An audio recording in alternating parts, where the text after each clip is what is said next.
늘상 쉬는 시간의 분위기는 뭐 그죠? 거의 뭐 전국 최강이죠. 어.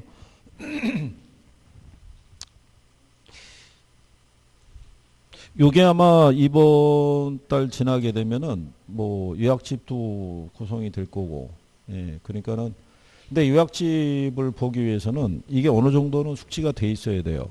그래야지 압축이 되더라도 예, 그건 이제 활용할 수 있으니까.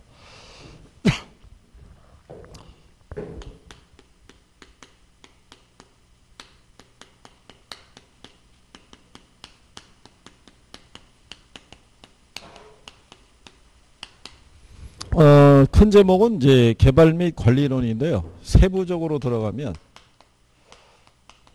부동산 이용이라고 있고요.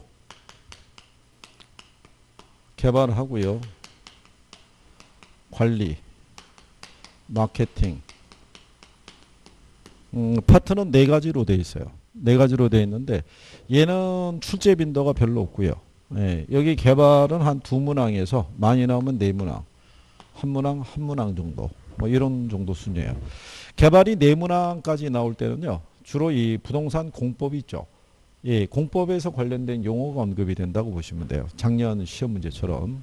그래서 이 도시개발법이나 국계법상의 용어 정도는 잘 구별을 해 두셔야겠고, 그리고 가끔 출제자들이 유인지문으로 쓸 때가 있어요. 여러분들이 앞에서 획지 배우셨죠? 예. 공법상에서의 획지는 두 필지 이상의 토지 있죠. 예, 건축을 할 예정인 토지. 근데 감정평가상의 획지는 틀려요. 가격 수준을 구분하기 위해서 만들어둔 게 획지 개념이에요. 그러니까 그거를 표현을 유사하게 써주면서 어디선가 본 듯한, 예, 그래서 착각을 유도하기도 하니까 용어를 정확하게 이해하시는 게 일단 필요해요.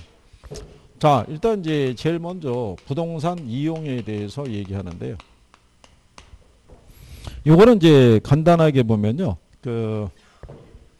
요 부동산을 보면은 우리가 토지하고 건물이 있잖아요. 그 중에 주로 이 토지용 얘기하는 거예요. 예, 그것도 도시 토지 이용을 얘기하더라. 이렇게 보시면 되죠. 그래서 첫 번째 나오는 게 뭐냐면 이게 토지 이용 활동이라고 할 수 있는데요. 우리가 이 토지를 이용할 때는 행위 기준이 있죠. 예, 어떻게 이용해야 되느냐. 이 상태로 이용하라는 얘기예요. 이 상태로. 그죠? 예. 우리가 최이호 이용이라는 거는 어떤 걸 최이호 이용이라고 그랬어요? 최이호 이용이라는 건. 아니, 왜 갑자기 또 다소곳해지시는 거예요? 어? 어? 아니, 우리가 지난번에 말씀드렸잖아요. 여러분들이 터미널 주변에 땅 갖고 있어요. 이거 상가 짓겠어요? 주택 짓겠어요? 아니면은 공장 짓겠어요? 그래, 이게 최이호 이용이라고요. 예? 누구나 생각할 수 있는, 그죠? 가장 일반적인 이용을 최이호 이용이라고 얘기하는 거예요. 일본 애들이 번역을 이렇게 해놔서 그런 거지, 그죠? 그러니까 최이호 이용이라는 게 전문가에 의한 어떤 특별한 이용을 얘기하는 게 아닌 거예요. 그래서 여러분들이 상업지역이라고 지정될 데를 가게 되면 대부분 상업적인 용도의 건축물이 들어서 있어요. 주거지역을 가게 되면 대부분 주택들로 구성이 되어 있잖아요. 그게 무슨 이용이라는 거예요? 왜? 그게 최이호 이용이라는 거예요. 이 정도 이용하는 게 우리에게 주어진 한정된 자원을 낭비하지 않고 쓰는 그런 행위 기준이라고 보시면 돼요. 무슨 말인지 이해하시겠나요? 자, 그런 내용이에요. 근데 이제 뒤로 넘어가시게 되면 거기 토지용의 집약도라고 나와요.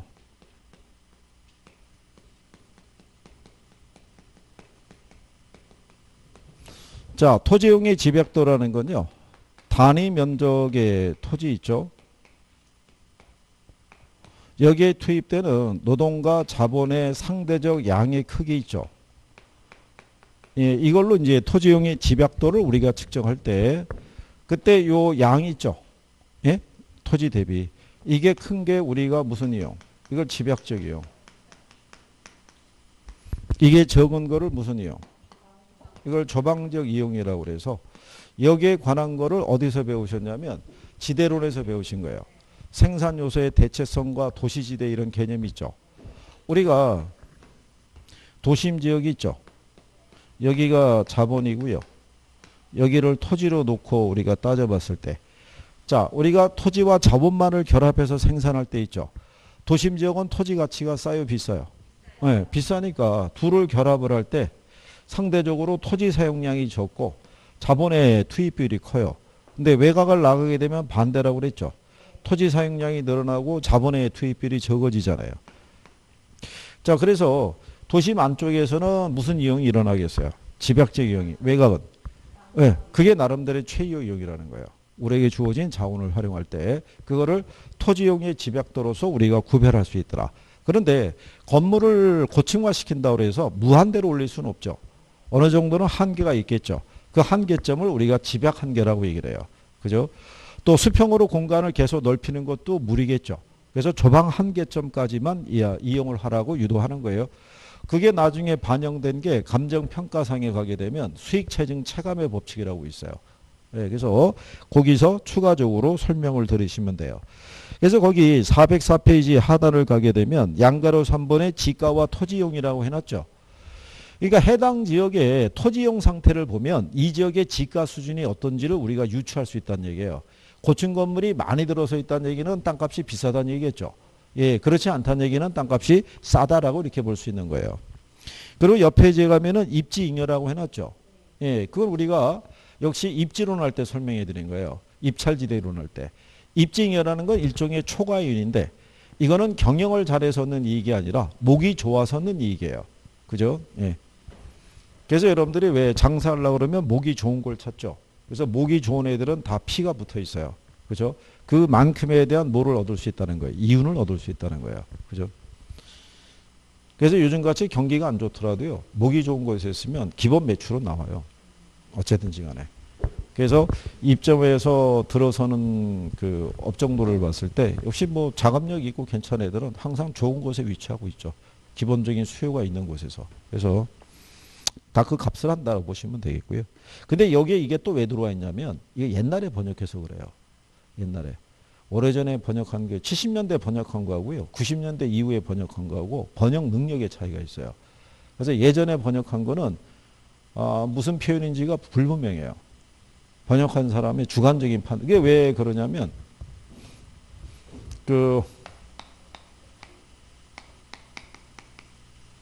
이 감정평가 교과서 있죠. 이게 미국에서 이게 30년대 이게 미국에서 만들어졌어요. 이게 60년대 이걸 일본 애들이 베꼈어요. 이거를 우리나라가 70년대 베꼈어요. 이거를. 그죠? 근데 여러분들이 보시면 중국하고 우리나라하고 일본 있죠. 세 나라 중에서 누가 영어 제일 잘해요? 중국 애들이 제일 잘해요. 예, 한국 우리 애들도 영어 못해요. 영어 못하는데 얘네가 있어서 상대적인 우위를 갖고 있는 거예요. 일본 애들이 영어 못하니까. 근데 영어 못하는 애들이 번역한 거잖아요. 거기다가 우리나라도 우리나라의 어떤 관습이나 이런 게 있기 때문에 표현이 우리나라에 맞춰서 번역이 됐을 거 아니에요. 저것도 마찬가지라고요. 그죠? 그걸 우리가 이걸 베껴서 쓰니 표현이 얼마나 불분명하겠어요. 그렇잖아요. 그러다가 얘네가 40년 만에 개정했어요. 그래서 우리도 개정했어요. 40년 만에. 그래서 그거 따라서 가는 거예요. 지금도 여러분이 앞에서 배운 왜 나지, 건부지 뭐 이것도 있죠. 다 일본 애들 표현이에요. 일본 애들의 감정평가 기준집에 거기 용어로 나와 있는 거를 한문으로 돼 있는 거를 우리가 다 옮겨온 거예요. 그대로. 그러니까 후보지, 이행지 다 똑같아요. 필지, 획지 다 똑같고. 다 거기 용어 가지고 온 거예요. 그게. 뭐 그렇다고 보시면 되겠고요. 예. 그 다음에 이제 그 밑에 가면 예, 도시 토지 이용 현상이라고 해놨죠. 그럼 얘가 활동이잖아요. 그죠? 예, 근데 이용을 할 때 무슨 이용을 못하면, 그렇죠? 이걸 못하면 부적절한 결과가 나타나는 거예요. 그 중에 이제 가장 대표적인 게 그게 도시 스포럴 현상이에요.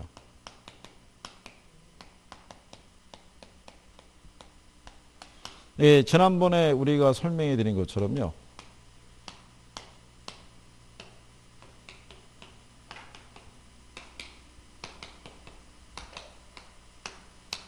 이 서울을 둘러싸고 주변에 이렇게 위성도시 있죠. 예, 이렇게 뻗어나간 게 다 도시 스프롤이에요. 그러니까 도시의 성장이 무질서, 무계획적으로 평면으로 확산된 것을 도시 스프롤이라고 그래요.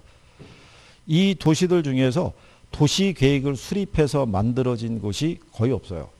예, 대부분 예전에 70년대에서부터 인구가 계속 서울로 몰려들고 그 늘어나는 수요를 감당하기 위해서 집장사들이 여기다 집 짓고 예, 유인을 했다고 생각하시면 돼요. 그죠? 여러분 일산 그러면은 신도시 생각나시잖아요. 예, 일산이라는 건 지명이고 거기 고양시라고 얘기하는데 고양시 안에 가게 되면 아직도 농업적인 색채가 그대로 있어요. 농사 짓는 땅들 많고. 그죠? 여기 성남도 3개구로 되어 있는데 분당구 정도만 도시계획으로 수립된 거고 기존에 있는 지역은 예전에 서울에 여기 있던 이 철거민들이 들어가서 이제 주거 짓고 이제 살고 뭐 그랬던 지역이라고 보시면 돼요. 이게 도시 스포를이라고 보시면 돼요. 자, 그래서 이게 시험에 나온 적이 있어요. 예, 그래서 도시 스포를 현상은 도심보다는 외곽에서 주로 발생해요. 근데 도심에서 주로 발생한다고 틀리게 한번 준 적이 있어요. 이 스포를 현상은 주거 지역에서도 발생할 수 있고요. 상업 지역에서 또는 공업 지역에서도 발생할 수 있다라고 이렇게 생각하시면 되겠고요. 요 스포롤이 발생하는 지역은요, 지가 수준이 표준적 지가 수준 이하예요. 그 왜 그러냐면 최이호 이용 상태가 아니게 해서 그래요. 그러니까 최이호 이용이 하나의 기준이에요, 기준. 그죠? 어떻게 보면 토지 이용할 때 하나의 하한선이라고 보시면 돼요. 그러니까 여기에 미달하게 되면 바로 감가가 들어가는 거예요. 그죠? 그러니까 최이호 이용에 미달하는 토지 이용을 한다는 얘기는 토지 가치도 평균적인 수준 이하일 것이다. 이렇게 보시면 되죠. 그래서 이런 도시 스포롤 과정에서 뒤로 넘어가시면 직주 분리하고 직주 접근이라고 나오죠. 예. 그래서 직장과 주거지가 분리되는 거예요. 여기 있는 사람들의 직장이 대부분 어디 있겠어요? 여기 있을 거 아니에요. 그죠? 그리고 퇴근 시간이 되면 다 일로 빠져나갈 거 아니에요. 그래서 이 직주 분리의 결과로 뭐가 나오냐면 도넛 현상, 공동화 현상이 나온다는 거예요. 아침에 출근할 때는 야간에 상주 인구 밀도가 높을 거 아니에요. 그러다 퇴근 시간이 되면 어떻게 되겠어요? 다 사라지죠. 그래서 야간 상주 인구 밀도가 급격히 낮아지는 이렇게 도심 공동화 현상이 나온다고 보시면 돼요. 그래서 지금 서울 그 명동이나 이렇게 도시 일대의 기능이 많이 쇠퇴했어요. 거기가. 기능이 많이 줄어드는 거예요. 뭐가 없으니까. 수요가 없으니까. 야간 상주 인구가 없잖아요. 그렇잖아요. 예, 그래서 그쪽에 기업하는 사람들이 그 외국에서 바이어가 오면은 접대할 데가 마땅한 데가 없다고. 예, 뭐 퇴근 시간 이후에 찾으려고 그러면 9시, 10시 되면 뭐 조용한 거죠. 그죠? 그 사람들이 다 일로 빠져나가 있으니까. 그죠? 그래서 그런 내용이라고 보시면 돼요.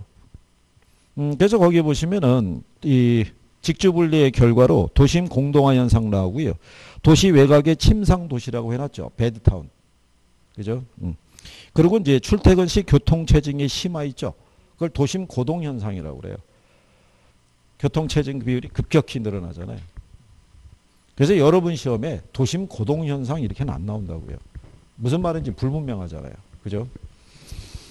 자, 그런 경우라고 보시면 되겠고요. 예, 그 다음에 직주 접근이라고 있죠. 이건 반대로 외곽에 나갔던 가구가 다시 도심으로 회귀하는 거예요. 예, 근데 외곽을 나가게 되면 예전에는 이게 쌌잖아요. 주거비용이. 넓은 평형의 주택을 소비할 수 있었다는 얘기죠. 근데 이제 나가는 사람들이 많아지다 보니까 교통체증이 심해지는 거예요. 그러면 절약하는 주거비용보다는 증가하는 교통비용의 부담이 더 커지는 거죠. 그러면은 다시 들어와요. 다시. 특히 기름값이 리터당 한 2,000원 넘어가죠. 예, 그러면 경기도 일원에 조금 저렴한 지역에서 아파트 소유했던 사람이 그 집 팔고 일로 들어와요. 그래서 이쪽에 서울의 경계 라인 쪽 있죠. 특히 지하철역 있는 주변에 전세 수요가 많아져요. 그게. 그래서 그렇게 들어오는 게 직주 접근이다라고 이렇게 보시면 돼요. 그래서 거기에 보시면은 이 직주 접근의 결과로 도심 주거용 건물의 고층화와 도시 회춘화 현상이 발생한다고 해놨죠. 예. 근데 이 도시 회춘화라는 것은요, 지금은 이제 도시 재생이라는 표현으로 주로 쓰인다고 보시면 돼요. 거기 보면 원문이 이게 젠트리피케이션이라고요. 예전에 수도권에 있는 모 대학 교수가 이걸 논문집으로 발표했을 때 적절한 표현을 찾지 못했다고 그랬어요. 그러다가 이제 부동산 학자가 이 표현을 도시 회춘화라고 번역을 해서 예전에 시험에 한번 출제해서 답으로 유도한 적이 있어요. 근데 지금은 도시 재생이라는 표현을 써줘요. 도시 재생. 그러니까 도시 재생이 나타났던 데가 왜 그 신촌 인근에 가면 홍대 있죠. 예, 홍대 주변에 이제 저게 발생하기 시작한 거예요. 그러면서 이제 뭐 경리단길 뭐 막 이렇게 계속 확산되고 있는 거예요. 거기가. 원래 그 홍대 주변이 별거 없었어요. 철길 하나 지나가고 뭐 선술집이나 좀 이렇게 있었고 대포집이라고 그러죠. 그런 거 있었고 별거 없었는데 젊은 애들이 하도 글로 모여드니까 수요가 많잖아요. 예, 그러니까 거기 이제 발 빠른 사람들이 그 주변에 주택 싼 거 뭐 이렇게 나온 거 있잖아요. 싸게 있는 거. 그거 다 매입해갖고 올린 거예요. 건물. 예, 그래서 원래 있던 원주민들은 다 사라지고 예, 새로운 계층으로 유입되면서 부동산 가격도 많이 오른 거죠. 거기가. 그래서 뭐 그런 현상이라고 보시면 돼요. 그 다음에 이제 그 밑에 있는 한계지라고 있을 때요. 예, 요거는 그 택지용의 최원방권에 위치한 토지를 한계지라고 그러고요. 한계지는 계속 변화된다라고 생각하시면 돼요. 그죠? 이 도시도 계속 변화가 될 거예요. 성장하게 되면 주변 지역을 계속 잠식하면서 확대가 될 것이니까 뭐 그렇게 보시면 될 거예요. 그 다음에 이제 그 밑으로 가시면 부동산 이제 개발이라고 돼 있어요.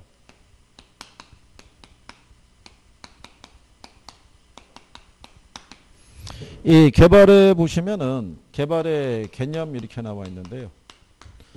예, 거기 보면 이제 레리 오퍼드에 의하면 개발이란 인간에게 생활, 작업 및 쇼핑, 레저 공간을 제공할 목적으로 토지를 개량하는 활동이다라고 그래서 우리가 이제 지난번에 이렇게 해드린 거죠.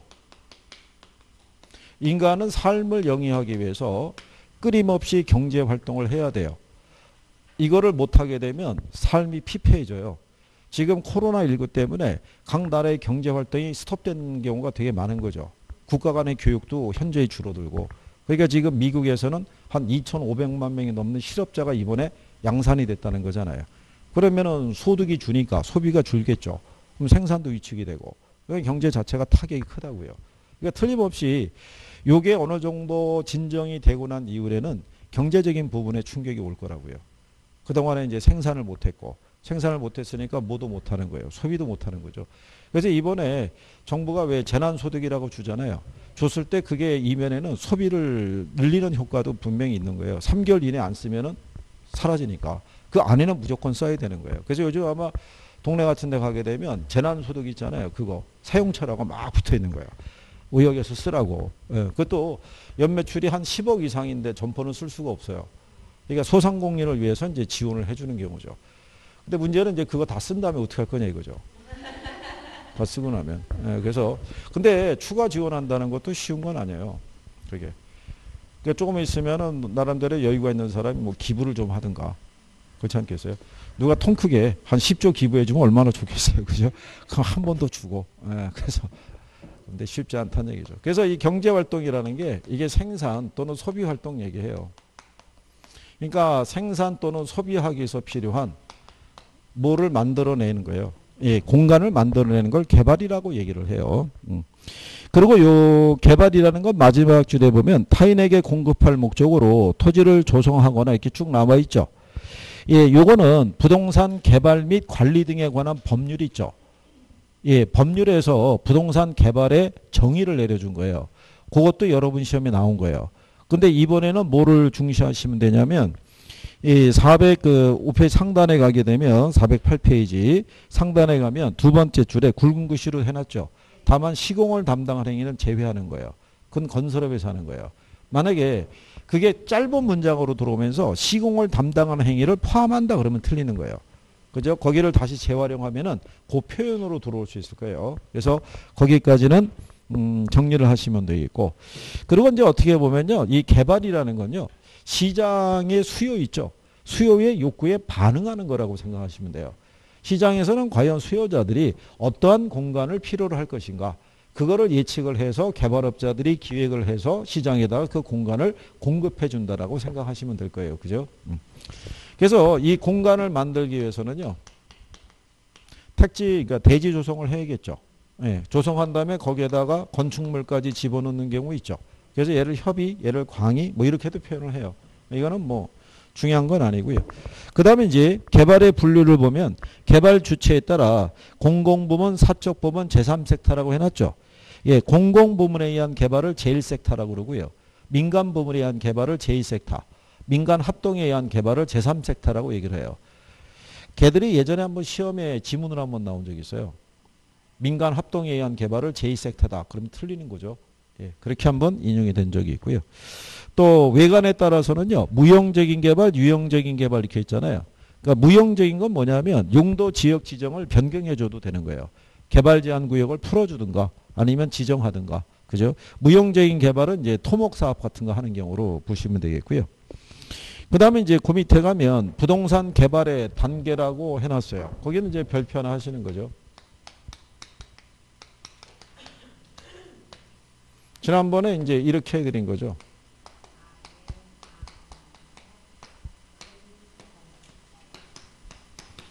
이게 글자를 딴 이유는 순서를 2번 물어봤어요. 그죠? 예, 7개 단계로 한번 출제했고요. 5개 단계로도 한번 출제를 한 선례가 있어요. 여기 나온 것처럼요. 그 아이디어 단계는 구상 단계라고 이렇게 얘기한 거예요. 그죠? 기억하시죠? 우리나라 현재 정착되어 있는 콘도미니엄도 개발업자의 아이디어에서 출발한 거고요.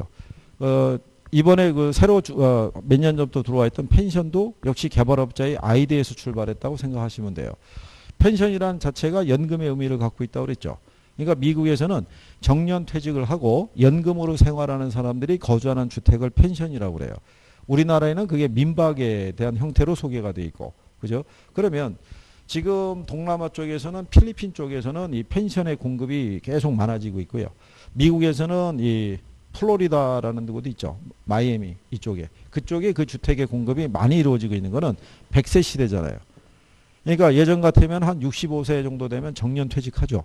예, 그러고 난 다음에 인간의 수명이 한 80세까지였으니까 남은 기간이 얼마 안 됐는데 지금 100세 시대잖아요. 그러면 정년퇴직한 이후로도 앞으로 한 30년은 사람이 생존해 있을 수 있으니까 그때 그 사람들이 원하는 주택이 있죠. 그러면 대부분 선호하는 게 어디겠어요? 기후가 따뜻하고. 근데 한번 생각해 보시면 나이 드신 분들이 나중에 정년퇴직하잖아요. 도시 안쪽에서 살고 싶겠어요? 도시 외곽에서 살고 싶겠어요? 도심을 선호해요. 네, 도심을 선호해요. 그게 왜 도시 안쪽을 선호하냐면 일단은 편익시설이 가깝고 그 다음에 사람하고의 접촉이 있죠. 옛날 그런 게 있잖아요. 나이 드시면은 사람하고의 대화가 그립다고. 외곽에 나가 있으면 찾아오는 사람도 쉽지 않은 거예요. 그죠? 거기에. 그리고 그러기 때문에 그래서 어쨌든 간에 그런 주택에 대한 공급을 이제 기획을 하는 거예요. 기획을 하고 그 다음에 이제 해야 되는 게 이거 하는 거예요. 이거를 이제 줄여서 예타라고 지난번에 설명해 드린 거예요. 이거는 공영 개발이 됐든 민간 개발이 됐든 간에 이 분석은 반드시 해야 되는 거예요. 그래서 경제성이 있는지를 살펴봐야 되는 거예요. 그죠? 그래서 이걸 우리가 지난번에 투자론 할 때 수익성 지수법 있죠. 예, 그거 할 때 이거 얘기한 거예요.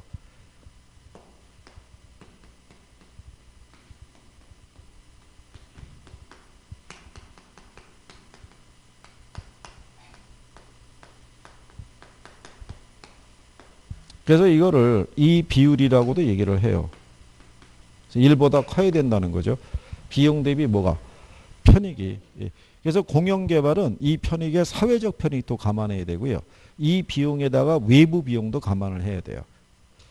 이게 커지면 1보다 작아질 가능성이 있죠. 근데 이 편익이 커지면 1보다 커질 가능성이 있잖아요. 그러니까 공영개발 사업할 때는 그걸 반드시 반영해서 평가하도록 돼 있어요. 그러니까 조금 더 엄격하다고 할 수 있죠. 예, 그래서 이제 작년 초에 정부가 지방 있죠. 예, 지방에서 하는 이 관급 공사 있잖아요. 공영개발은 이걸 다 면제시켰다고요. 예타를. 그러니까 일단 무조건 개발 사업은 추진이 되게끔. 그래서 말도 있었는데 넘어간 거죠. 그래서 여기서 어느 정도 타당성이 있으면 일로 가는 거예요. 타당성이 없으면 원점에서 재검토한다고 그랬어요. 그 다음에 이제 세 번째가 부지 모색 및 확보 단계인데 이게 이제 개발 사업의 성패를 좌우할 때 이게 중요한 요소가 돼요. 사업에 적합한 부지를 확보할 수 있느냐 이게 관건이죠.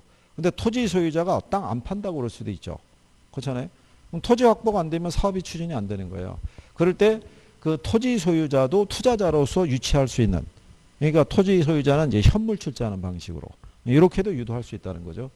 그래서 이게 확보가 되면은 타당성 분석으로 가면요 좀 더 구체적으로 법적이나 기술적이나 그 다음에 경제적인 부분에 대한 타당성 분석을 좀 더 구체적으로 해요. 여기가 계략적으로 하는 거라 그러면 여긴 구체적으로. 셋 중에 뭐가 제일 중요하다 그랬어요? 이게 제일 중요한 거예요. 이게 법적으로 조금 문제가 있고요. 예, 그 다음에 건축공법상에도 문제가 있어도 돈이 되면 해요. 돈이 되면. 그러니까 여러분들 다시 뭐 상수원 보호구역에도 막 유흥업소면 때려놓고 하고 그런 거 이유가 그거죠. 근데 어쨌든 간에 이 경제성 분석의 결과는 모든 개발업자에게 동일하게 적용되진 않아요. 왜냐하면 개발업자마다 요구하는 수익률이 어떻게 돼요? 다 틀려요. 그게 4번의 타당성 분석 단계 하단에 굵은 글씨로 명시가 돼 있죠. 예, 그 얘기 하는 거예요. 그 다음에 여기서 이제 타당성이 있으면 무슨 단계로 가요? 예, 이게 이제 개발금융이죠. 그래서 조금 아까 여러분들이 했던 PF 있죠. 또는 리치 있죠. 예, 이런 식을 통해서 개발금융을 조달을 하는 거예요. 그러고 난 다음에 이제 건설 단계라고 그래서 뭐를 선정해서 예, 시공사 선정해서 이루어지는 거고요. 그 다음에 여기 있는 마케팅이 있죠. 얘는 우리가 초기 단계부터 한다는 거는 우리가 선분양을 한다라고 계획을 하게 되면 사업 기획을 하면서 먼저 선분양을 진행을 할 거 아니에요. 예, 그래서 마케팅은 초기 단계부터. 그래서 이게 그 임대를 만약에 줄 때는요. 대형 건물의 경우는 중요 임차인에 확보하고 임차인 혼합이 중요하다라고 해놨죠. 이게 저기 중요 임차인은요. 이게 키 테넌트라고 그러고요. 이게 정박 임차인이 있어요. 이건 앵커 테넌트라고 그래요. 그러니까 정박 임차인은 한 번 장소를 정하면 오랜 기간 임대차 계약을 체결하고 그 건물에 머무는 거예요. 그러니까 주로 얘네들이 은행이나 관공서나 뭐 이런 애들이에요. 예, 그리고 이런 애들이 무슨 역할도 해주냐면 키 테넌트 역할도 해주는 거예요. 얘네가 수요를 창출해줘요. 그렇잖아요.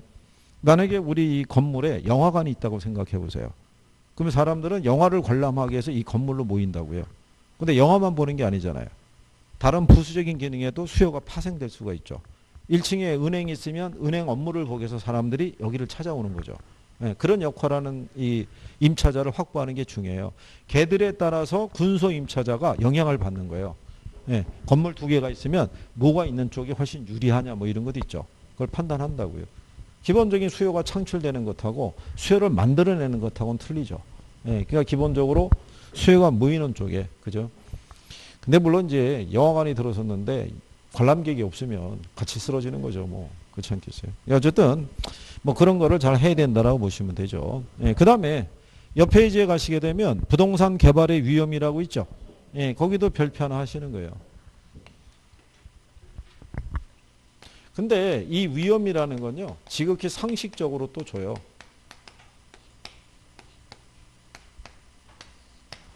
이것도 레리 워퍼드라는 학자가 위험에 대한 부분을 제시한 거예요. 그 사람이 제시한 위험은 이 법적인 위험이라는 게 있고요.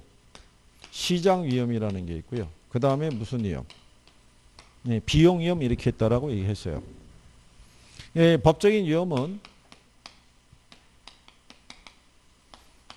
각종 인허가에 관련된 거나 또는 이 지역 주민하고의 마찰이 있죠. 예, 이런 데서 유발되는 위험이라고 보시면 돼요. 여기도 지금 오다 보면은요, 저기 무슨 저기 여기 밑에 로타리 가게 되면 뭐 또 무슨 뭐 행복주택이 뭐 건설하고 있던데 그 위에 올라오면 아파트 단지에 플랜카드 붙었대요. 분진 뭐 시끄러워서 못 살겠다 뭐 하면서 뭐 보상해라 뭐 난리 치잖아요, 그죠? 그거는 상대적으로 점잖은 거죠. 예, 공사 현장 방문해 갖고 항의할 수도 있어요, 없어요? 예, 항의 오는 날은 공사 진행이 안 되는 거예요. 항의하러 갈 때는 주로 부녀자가 갈 거 아니에요. 그렇지 않겠어요? 부녀자 가서 떠들면은 거기 있는 공사 현장에 있는 남자들은 감당할 수가 없는 거예요. 말로 싸우면은 남자가 이겨요, 여자가 이겨요. 당연히 여자가 이기는 거예요. 그러니까는 난리 나는 거예요. 거기다가 그것만 하고 끝나는 게 아니라 공사 중지 가처분 신청 있죠. 예, 이런 거 내면은 공사가 늘어지는 거예요. 그러면 초기에 금융비용 이런 것들은 늘어나고 수익성 떨어지고 뭐 이런 문제가 발생할 수 있는 거예요. 그 일조권 침해 걸리면은 그것도 만만치 않고요. 그 다음에 인허가도 마찬가지죠. 인허가 누가 내주겠어요? 이거 행정관청이 내주는 거예요. 그죠? 예, 그러니까 인허가에 따른 위험은 개발업자가 컨트롤할 수 있는 위험이 안 돼요. 그죠? 그게 시험에 한번 나온 적이 있어요. 이 행정관청에 의한 인허가 지연에 따른 리스크 있죠? 이거는 시행사나 시공사가 관리할 수 있는 위험이다 이렇게 출제한 거예요. 그럼 틀린 거죠. 그게 답으로 나왔던 적이 있어요. 그래서 그러면 법적인 위험을 우리가 피하기 위해서는요. 이용 계획이 확정된 부지 있죠. 예, 이거를 사용하는 것도 위험을 줄일 수 있는 방법 중에 하나라고 얘기하는 거예요. 이게 시험에 한 2번 나왔어요.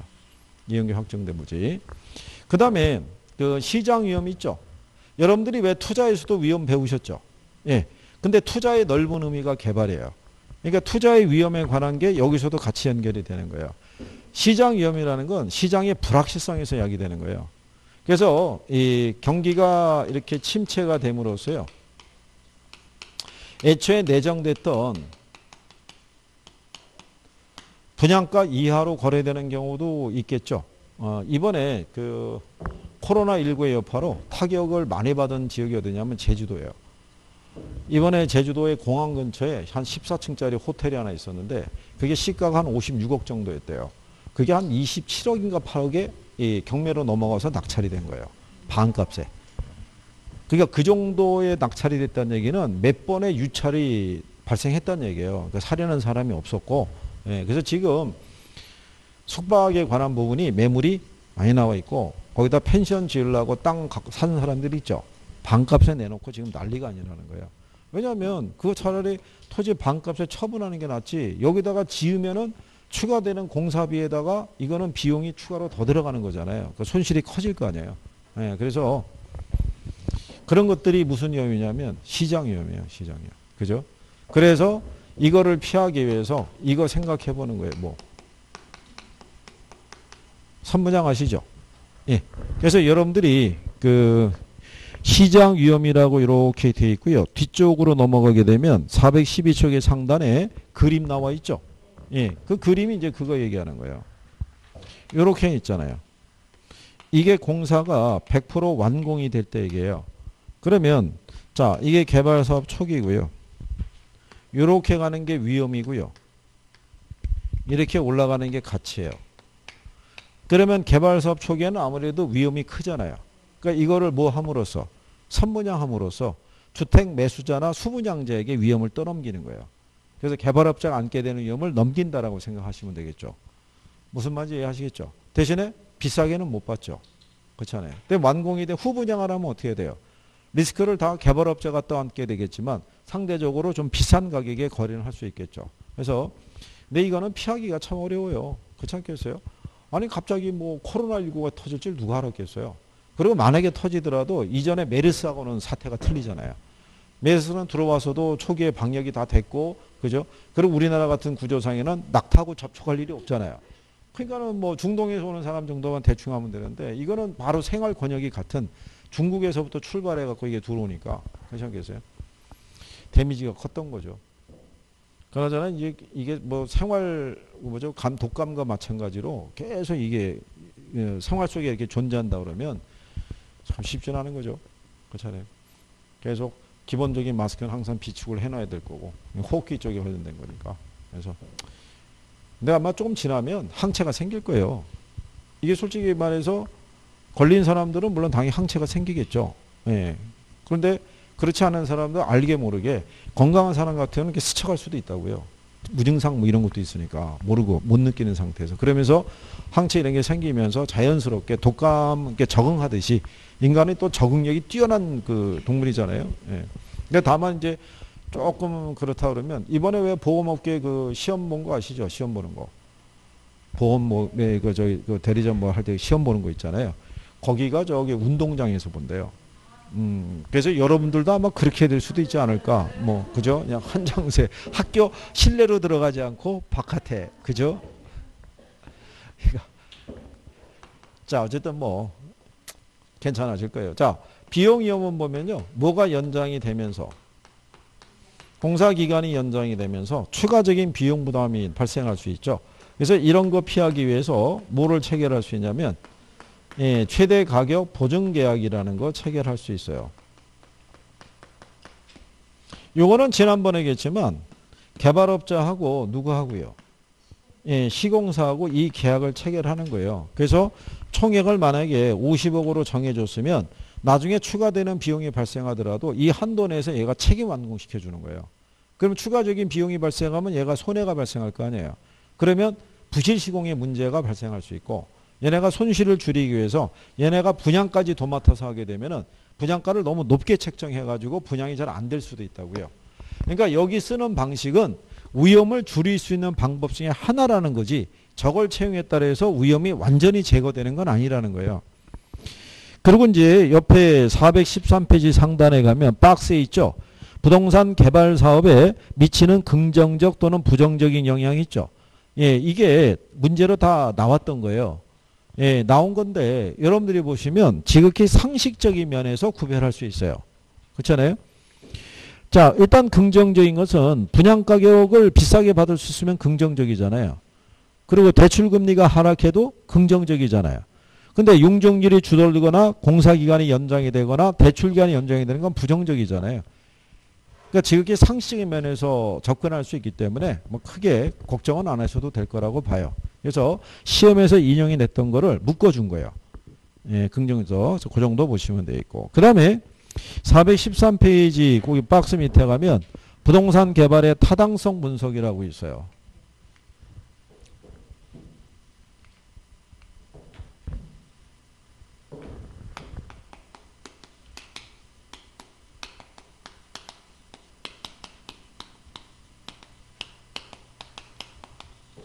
예, 이 타당성 분석은요, 크게 나누면은 시장 분석이라는 게 있고 경제성 분석이라는 게 있어요. 우리가 부동산에 투자를 하든 또는 개발 사업을 진행하든지 간에 일단은 시장 분석이 선행이 돼야 돼요. 지난번에 얘기했지만요, 조그만 분식집을 하나 하더라도 시장 조사는 해야 돼요. 시장 조사조차도 안 하고 추진한다는 얘기는 망하겠다는 얘기하고 똑같아요. 근데 대부분의 사람들은 그거를 간과해요. 그리고 왜냐하면 조그만 분식집을 하는데 거기를 예를 들어서 용역을 줘갖고 컨설팅을 받을 만한 여력은 안 되잖아요. 그러니까 자기가 대충 판단한다고요. 그리고 우리나라 사람들 가장 손쉽게 얘기하는 게 그거죠. 네가 하는 음식이 맛있잖아. 그러니까 음식 만들어서 팔면 잘 될 거야. 이 얘기를 한다고요.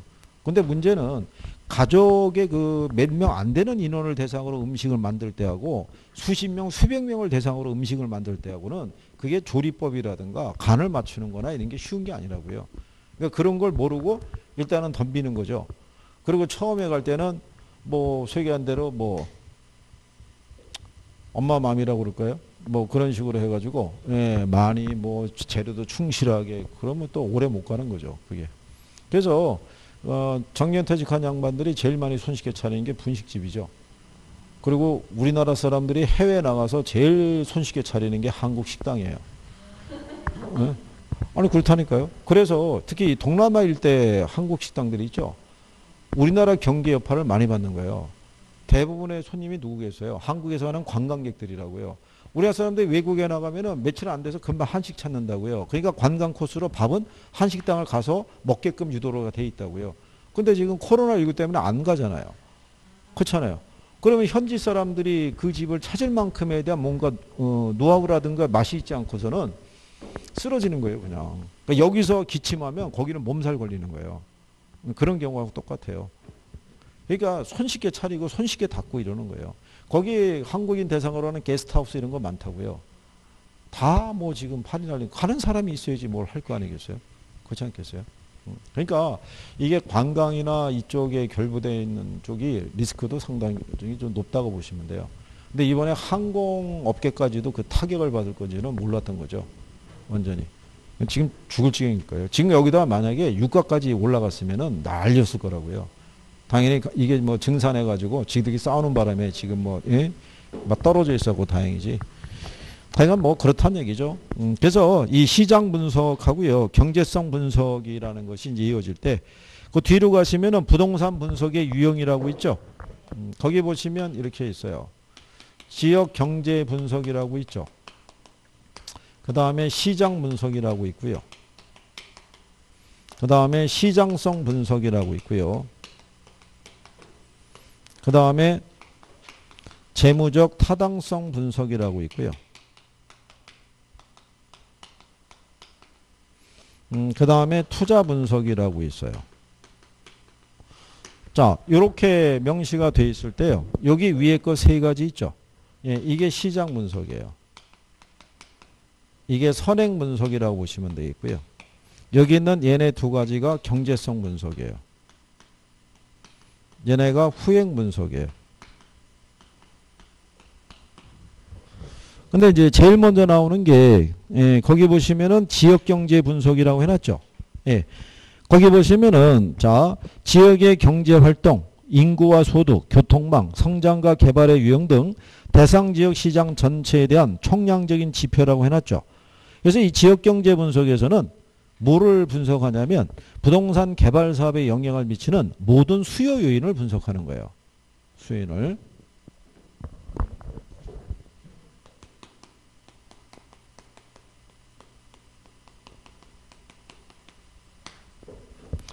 이 지역경제 분석을 하기 위해서 뭐를 하냐면 그 416페이지에 가면 경제 기반 분석이라고 해놨죠. 예, 이걸 하는 거예요. 거기 가면은 기반 산업이라는 게 있고 비기반 산업이라고 있죠. 그렇죠? 그러니까 예를 들어서 이런 거예요.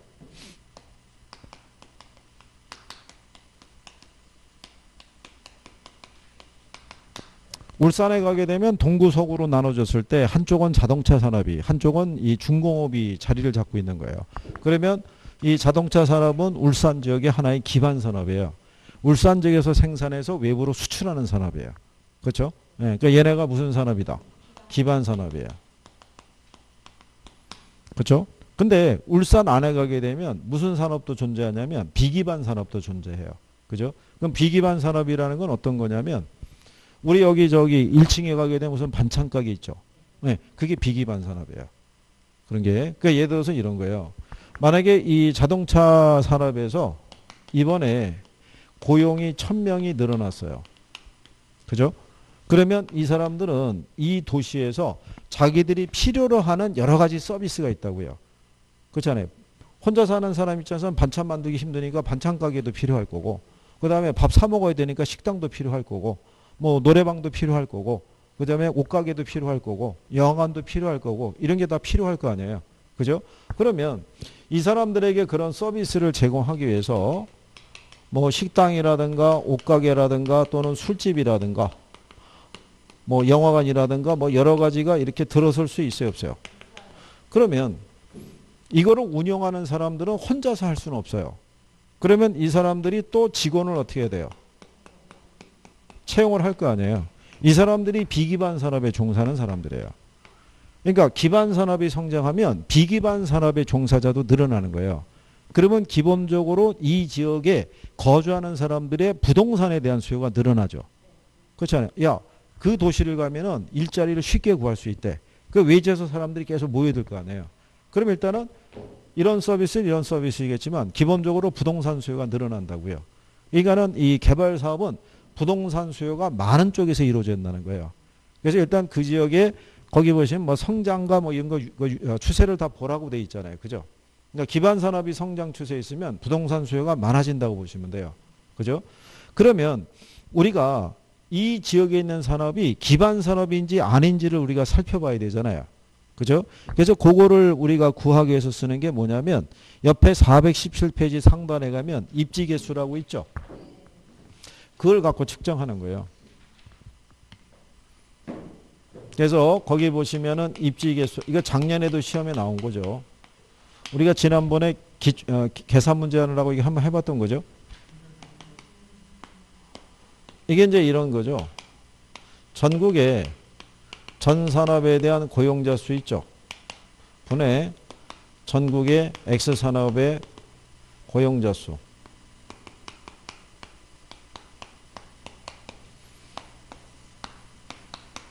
A도시 전 산업의 고용자 수분의 A도시 X 산업의 고용자 수. 이거를 계산하게 되면요. 이게 전국의 X 산업의 고용률이 있죠. 이걸 구할 수 있고요. 위에 거를 계산하면은 A도시 X 산업의 고용률을 구할 수 있어요. 요걸 구한 게 1이면은 전국 평균하고 똑같다는 얘기고요. 1보다 크면은 전국 평균에 전국에 비해서 특화되어 있다고 보시면 되겠고 1보다 작다는 얘기는 전국 평균보다도 떨어지는 추세라고 보시면 돼요. 그래서 1보다 크면 그 산업이 그 지역의 기반 산업이 되는 거예요. 전국 평균보다 커지니까. 그죠? 네. 그래서 밑에 보면 하단에 예제 나와 있죠. 네.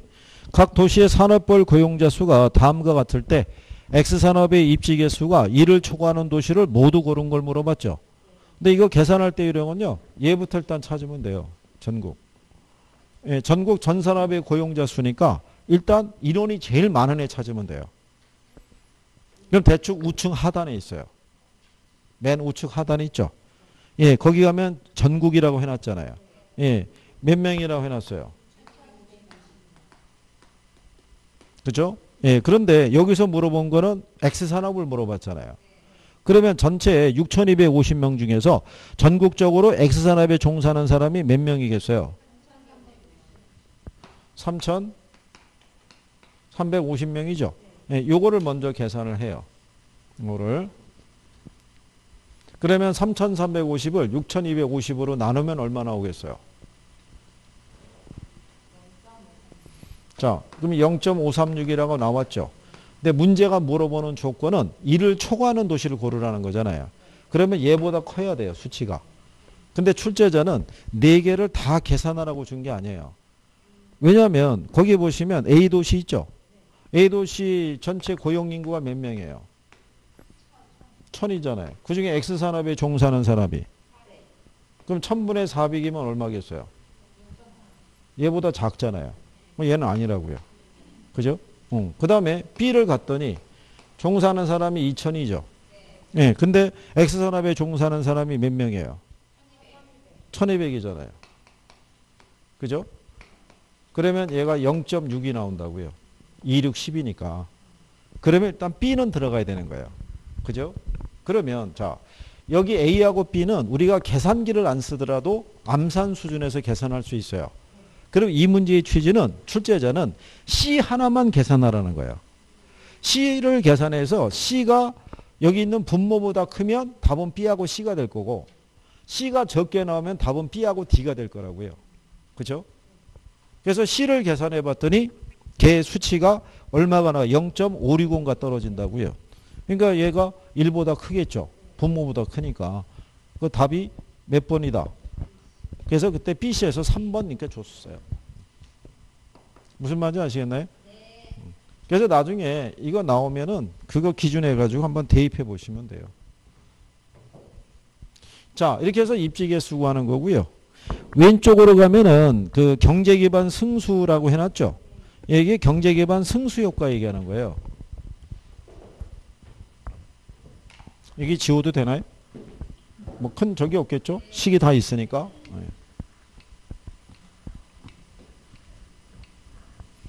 이게 뭐를 분석하냐면요. 경제 기반 승수 효과를 분석할 때요. 얘는 예전에 그 15회 때 한번 시험에 나왔고요. 그 이후로는 등장을 하진 않은 거예요. 예. 근데 모르죠. 뭐 언제 또 다시 확인할 수 모르니까. 예, 거기 보면은 박스에 보면 지역의 총 고용 인구라고 해놨죠. 예, 지역의 총 고용 인구는요. 기반 산업에 종사하는 인구하고요. 비기반 산업에 종사하는 인구 있죠. 그게 다 합한 게 총 고용 인구가 되겠죠. 무슨 말인지 하시겠나요? 예. 그랬을 때 거기 가면 경제 기반 승수라고 해놨죠. 예, 경제 기반 승수를 우리가 보시게 되면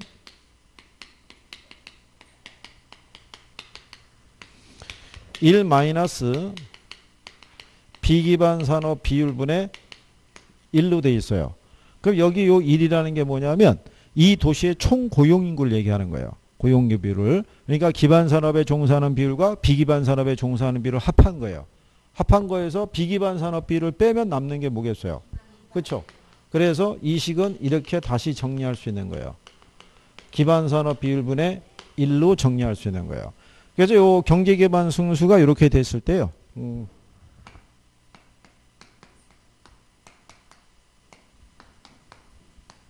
이게 이제 경제 기반 승수 효과를 구하는 공식인데요.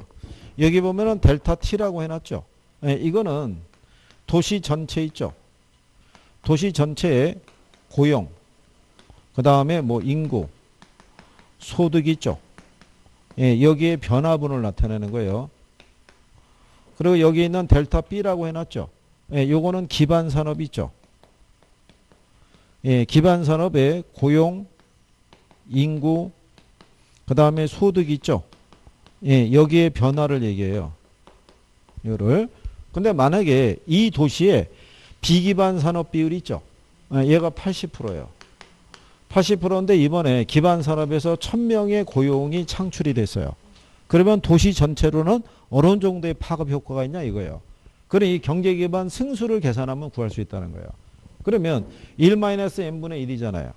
그럼 이게 비기반 산업 비율 분의 1이잖아요. 1 그러면 얘가 몇 프로예요? 80% 이렇게 될 거 아니에요. 1-0.8분의 1이겠죠. 그러면 얘를 다시 하면은 0.2분의 1이잖아요. 이거 계산하면 5가 나와요. 그러면 1000명의 고용 창출은 도시 전체로는 5000명의 파급 효과가 있다는 거예요. 무슨 이해하시겠나요? 근데 만약에 비기반 산업 비율이 90%예요. 그죠? 그러면 이렇게 되겠죠. 1-0.9분의 1이죠. 예, 그러면은 0.1분의 1이잖아요. 그럼 이게 10이 나와요. 그럼 1000명의 고용 창출은 도시 전체로는 10,000명의 고용 창출 효과가 있다. 즉, 비기반 산업 비율이 클수록 기반 산업 비율이 작을수록 기반 산업이 그 도시를 먹여 살린다고 보시면 돼요. 무슨 말인지 아시겠나요? 그래서 그 기반 산업이 무너지면은 지역 경제가 무너지는 거예요. 다 거기에 연관된 일에 종사하고 있는 거예요. 그렇죠? 그러니까 이번에 여러분들이 왜 그 평택에 있는 집된 공장 있죠? 걔가 거기를 먹여 살리는 그런 공장이었는데 걔가 폐쇄됐잖아요. 그러니까는 도시에 있는 인구가 기반 산업에 종사하는 사람 다 빠져나갔죠. 비기반 산업에 종사하는 사람도 결국은 다 그만두고 나갔을 거 아니에요. 그렇잖아요. 그런 거예요. 그거를 측정하는 걸 경제 기반 승수 효과라는 거예요. 무슨 말인지 이해하시겠나요? 그래서 이제 이런 거를 다 분석하는 게 무슨 분석에서? 지역경제 분석에서 하는 거예요. 그죠? 예. 그런데 개발업자가 모든 수요를 다 커버할 수 있는 건 아니잖아요. 그죠? 그러면 여기 있는 요 수요 중에서 자기가 가장 자신 있는 집단이 있죠. 예, 얘네를 우리가 선택을 해야 돼요. 그래서 시장을 세분화하고 차별하는 전략을 써요. 그래서 모든 부동산이 아니라 특정 부동산 있죠. 예, 특정 부동산에 대한 수요와 공급 상황을 분석을 해요. 이 지역에 일자리를 찾아 들어오는 1인 가구가 많다. 그러면 그 사람들의 수요만을 대상으로 원룸 주택이라든가 아니면 도시형 생활주택을 공급하는 쪽으로 타겟을 정할 수 있어요, 없어요? 있는데 원룸이 워낙 많이 공급이 되어 있다. 그러면 도시형 생활주택으로 전환하는 거예요. 그래서 거기에 관한 수요 공급 상황을 분석하고요. 그러고 난 다음에 요 시장성 분석이 몇 번 나왔는데 얘는 전 단계에서 분석한 요 부동산 있죠. 요게 시장에서 매매되거나 임대될 수 있는 가능성이 있죠. 예, 이거를 조사하는 것을 시장성 분석에서 하는 거예요. 그래서 그 가능성 여부를 조사할 때 이 분석을 해요. 무슨 분석? 흡수율 분석. 그럼 흡수율 분석이라는 건요. 과거나 현재 자료를 토대로 해서 미래 수요를 예측하는 거예요. 이게 또 시험에 2번 인용이 된 거예요. 여기에. 그만큼 미래 수요는 예측하는 게 어려운 거예요. 그게. 그리고 이거는 표본 추출하는 거예요. 정확하다고 보기는 어려운 거예요. 평균적인 것만 갖고 흡수율을 따져보는 거예요. 그리고 이것에 의해서만 움직인다 그래서 반드시 개발 사업이 성공한다는 보장은 없어요. 이게. 그래서 요게 시험상에서 얘네들이 한 2번 정도씩 나온 거예요. 그죠? 시장성 분석. 그러면 여기까지가 시장 분석했죠. 그럼 이 자료를 토대로 여기서는 이 개발 사업의 예상 수익률이 있죠. 예, 이걸 측정해요. 그래서 이거를 가지고 누구를 유치할 수 있을지, 예, 투자자로부터 자금을 유치할 수 있을지를 분석하는 것이 재무적 타당성 분석이고요. 여기 있는 투자 분석에서 마지막에 최종 결정을 해요. 개발 사업을 추진할 때. 근데 이게 최종 결정을 할 때는요. 요 부지가 있으면 여기에다가 상가 짓는다, 오피스 짓는다, 또는 주상복합 짓는다, 이렇게 다양한 개발 사업이 있죠. 예, 얘들을 순차적으로 이 분석을 다 해보는 거예요. 다 해서 그중에 가장 최고 최선의 이용이 될 수 있는 안을 선택하는 게 그게 투자 분석이라고 보시면 돼요. 이거 옛날에 순서도 물어봤어요. 올바르게 배열된 거. 근데 그건 한 번밖에 못 나오죠. 그렇잖아요. 또 나오기는 어렵잖아요. 순서 바꾸기도 어렵고. 예, 그러니까 기본적인 내용 정도를 알아두시면 돼요. 자, 뭐 그런 내용이고요. 그 다음에 이제 뒤로 넘어가시면 부동산 개발 방식의 유형이라고 나와 있죠. 그래서 신개발, 재개발 이렇게 있어요. 잠깐 쉬었다가 이것도 하시죠.